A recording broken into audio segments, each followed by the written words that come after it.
own self. So it's very difficult to control ourselves. We can manipulate other, we can use rhetoric, persuasive language, and we can convince other people. But it's very difficult to convince yourself. You want to get progress, you want to do certain thing, but what happens whenever you want to do certain thing to control, manipulate yourself? You want to bring changes in your personality, but it's difficult to bring change.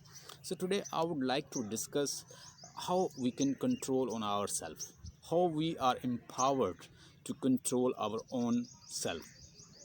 The thing is that if I say you remember some tragic incident, you will instantly recalling some incident. They were tragic enough, there was some depression, anxiety and resentment, you can recall easily.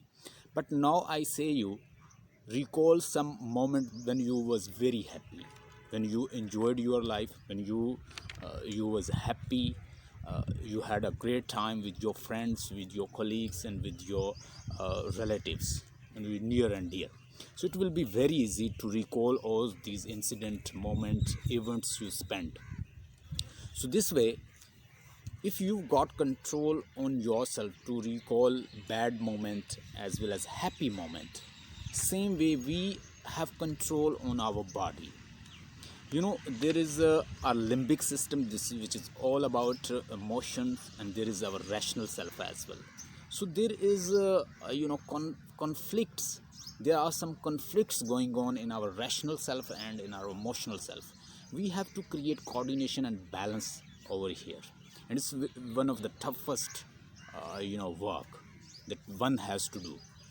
So one thing more, there are round about scientists say that there are round about 20,000 to 50,000 thoughts. Some say 70,000 thoughts, and mostly they are negatives. So these thoughts are coming, and our purpose is to achieve positivity in our life. When there are maximum negative thought, and mostly they are repetitives, they are repeating again and again, and we are confused and baffled. We are in a stuck we are in a stuck to choose to get positivity out of negativity. So our purpose to bring positivity, because our limbic system, our emotional self, our emotional mind always track us. It tracks us and take us toward emotions that it's taking toward fears and flight. But we have to create a balance over here, and we have to spend happy, contented and engaged life. When you are engaged in certain activity, you are happy. But when your mind is wavered and just like wavering like monkey here and there, it creates problem. So try to give your mind a task.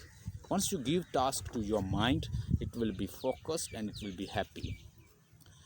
Research shows, there was experiment, there was a research conducted around about 100 people. They were telephoned and asked about their activity, whether they are happy or not.